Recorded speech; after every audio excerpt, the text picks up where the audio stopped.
નગરપાલિકાના chief officer Hiral Harirai Thackeray કોર્પોરેટરો, શહેર કોંગ્રેસ પ્રમુખ સહિત 10 વ્યક્તિઓ વિરુદ્ધ ફરિયાદ નોંધાવી છે। આ ફરિયાદ પાટણ શહેરના એ ડિવિઝન પોલીસ મથકે નોંધાઈ છે।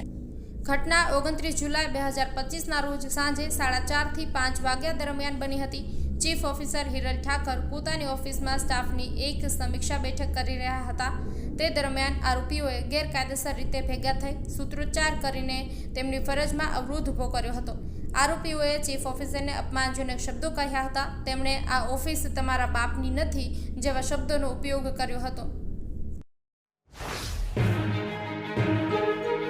સુરતના રિંગ રોડ પર ટેક્સટાઇલનો વેપાર કરતા વેસુના એક વેપારી સાથે જમીનના સોદાના બહાને 90 લાખની છેતરપિંડી આચરવામાં આવી હોવાનો કિસ્સો સામે આવ્યો છે। વેપારીના સસરા લોકનાથ ગંભીર સહિત તેમના પરિવારે આ છેતરપિંડી આચરી હોવાનો આરોપ છે। આ અંગે વેપારી ગૌરવકુમાર મદનલાલ જુનેજાએ ગઈકાલે ક્રાઇમ બ્રાન્ચમાં ફરિયાદ નોંધાવતા પોલીસે ગુનો દાખલ કરી તપાસ શરૂ કરી છે। કેન્દ્ર સરકારે રાજ્યભરમાં આપેલી માહિતી મુજબ એક વર્ષમાં દેશમાં સૌથી વધુ વિદેશી પર્યટકોની સંખ્યા ગુજરાતમાં ઘટી છે। 2023માં રાજ્યમાં 28.6 લાખ વિદેશી પર્યટકો આવ્યા હતા। તેમાં 5.32 લાખનો ઘટાડો થયો છે। વર્ષ 2024માં 22.74 લાખ પર્યટકોએ ગુજરાતની મુલાકાત લીધી છે।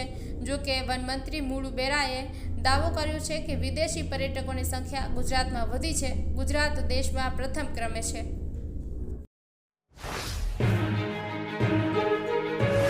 બેડી બંદર રોડ પર ઓવર સ્પીડમાં સ્કોર્પિયો કાર ચલાવી તેની રીલ બનાવી ઇન્સ્ટાગ્રામ પર મૂકનારા યુવક સામે પોલીસે કાયદાકીય કાર્યવાહી કરી છે।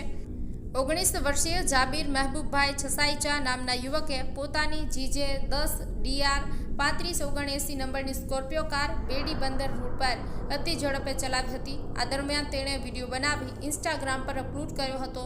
યુવકનો હેતુ સોશિયલ મીડિયા પર પ્રસિદ્ધ થવાનો હતો। જામનગર સાયબર ક્રાઇમ પોલીસે આ વિડીયો પર નજર રાખી હતી।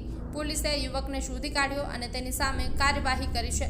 સાયબર ક્રાઇમના BA જાડેજાએ જાતે ફરિયાદી બનીને સિટી બી ડિવિઝન પોલીસ મથકમાં ફરિયાદ નોંધાવી હતી।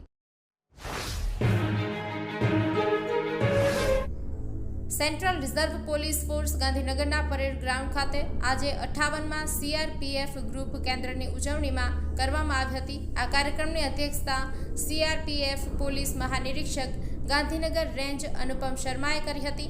કાર્યક્રમ દરમિયાન CRPFના જવાનો દ્વારા તૈયાર કરાયેલા 25થી વધુ સ્ટોલનું પોલીસ મહાનિરીક્ષકે ઉદ્ઘાટન કર્યું હતું।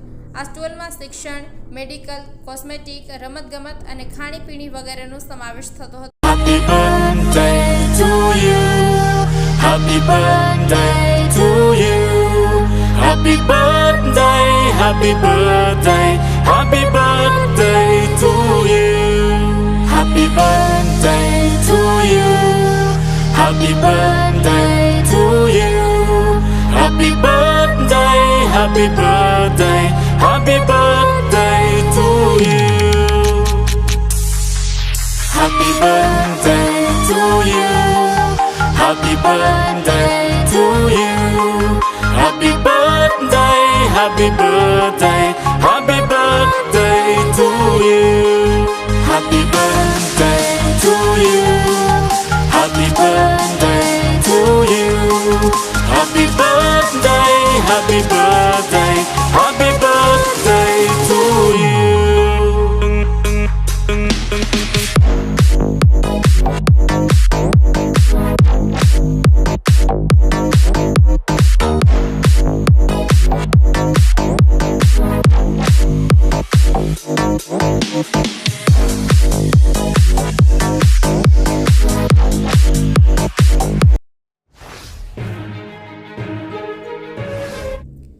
જૂનાગઢ જિલ્લામાં મનરેગા યોજનાને લઈને ઉદ્ભવેલા વિવાદને લીધે રાજકીય તાપમાન ચડ્યું છે। ખાસ કરીને ભેસાણ તાલુકાના ખારચિયા વાકુ ગામના મજૂરો દ્વારા મામલતદારને આયોજનપત્ર પાઠવવામાં આવ્યું હતું। થોડા દિવસો પહેલા આપના ધારાસભ્ય ગોપાલ ઇટાલિયાએ મનરેગા યોજનામાં ભ્રષ્ટાચારના ગંભીર આક્ષેપો કર્યા હતા। તેઓએ દાવો કર્યો હતો કે મનરેગાના કામોમાં ગેરરીતિ થઈ છે અને વિધવા બહેનોને મળતી સહાય પણ સ્થગિત છે, પરંતુ આજે આ દાવાઓનો ગ્રામજનોએ ખુલીને વિરોધ કર્યો છે। વલસાડ રેલવે સ્ટેશન પર આજે અચાનક સાયરન વાગતા રેલવે અધિકારીઓ અને કર્મચારીઓ દોડી ગયા હતા. નવસારી જિલ્લાના બિલીમોરા રેલવે સ્ટેશનથી વઘઈ તરફ જતી નેરોગેજ ટ્રેનના 3 ડબ્બા ડુંગરગઢ રેલવે સ્ટેશન નજીક પલટી ગયા હોવાનો મેસેજ મળ્યો હતો. જાણકારી મળતા રેલવે સ્ટેશન પર હૂટર વગાડવામાં આવ્યો હતો. તમામ વિભાગના કર્મચારીઓ, મેડિકલ ટીમ, ટેકનિશિયન અને અધિકારીઓ તાત્કાલિક રીતે ઘટનાસ્થળે પહોંચ્યા હતા. આ ઘટનાથી રેલવે સ્ટેશન પર હાજર યાત્રીઓમાં પણ ક્ષણિક ગભરાટ ફેલાયો હતો.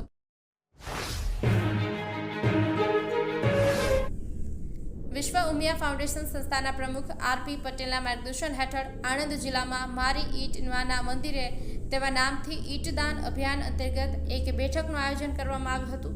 આ બેઠક 31 જુલાઈ 2025ના રોજ ઉમા ભવન, બોરસદ ચોકડી, આણંદ ખાતે યોજાઈ હતી. બેઠકમાં કેન્દ્રીય સામાજિક સંગઠનના મહામંત્રી સંજયભાઈ પટેલે વિશ્વ ઉમિયા ફાઉન્ડેશનની પ્રવૃત્તિઓની માહિતી આપી હતી. સંસ્થાના પ્રમુખ આર.પી. પટેલે સંગઠનના હોદ્દેદારોને સંગઠનની જરૂરિયાત વિશે વિસ્તૃત માહિતી આપી હતી. ગુજરાત યુનિવર્સિટી સંલગ્ન કે.એસ. સ્કૂલમાં ચાલી રહેલા ઇન્ટિગ્રેટેડ MBA MSc IT કોર્સની ફીમાં 67% વધારો કરવામાં આવતા ABVP દ્વારા ઉગ્ર વિરોધ નોંધાવવામાં આવ્યો હતો. કે.એસ. સ્કૂલમાં જ્યાં ABVP વિદ્યાર્થીઓ મોટી સંખ્યામાં એકઠા થયા હતા અને તેઓએ ફી વધારો પાછો ખેંચવાની માંગ સાથે સૂત્રોચ્ચાર કર્યા હતા. ગુજરાત યુનિવર્સિટીના ABVP અધ્યક્ષ પ્રિયમ ભાટિયાએ જણાવ્યું હતું કે જે MSc IT અને MBA જેવા કોર્સની ફી અગાઉ 9,050 રૂપિયા હતી તેને ગુજરાત યુનિવર્સિટીએ વધારીને 14,750 રૂપિયા કરી દીધી છે. આ ફી વધારો લગભગ 67% જેટલો છે, જે સરકાર દ્વારા નિર્ધારિત 5 થી 10%ની મર્યાદા કરતાં ઘણો વધારે છે. આજે વિદ્યાર્થી પરિષદ આ ફી વધારાનો ઉગ્ર વિરોધ નોંધાવે છે. સિદ્ધપુરની ગોકુલ ગ્લોબલ યુનિવર્સિટી ખાતે કેબિનેટ મંત્રી બલવંતસિંહ રાજપૂતના અધ્યક્ષસ્થાને નવનિયુક્ત સરપંચો અને પંચાયતના સભ્યો માટે સન્માન સમારોહ યોજાયો. આ સાથે પંચાયતી રાજ અંગે માહિતીપૂર્ણ સેમિનારનું પણ આયોજન કરવામાં આવ્યું હતું. કાર્યક્રમમાં મંત્રી બલવંતસિંહ રાજપૂતે જણાવ્યું કે ગામડાની વિકાસ યાત્રામાં સરપંચો અત્યંત મહત્વપૂર્ણ ભૂમિકા ભજવે છે.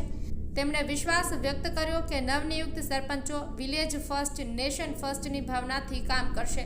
તેઓ વિકસિત ગુજરાતથી વિકાસશીલ ભારત સુધીના વિઝનને સાકાર કરવામાં મદદરૂપ થશે.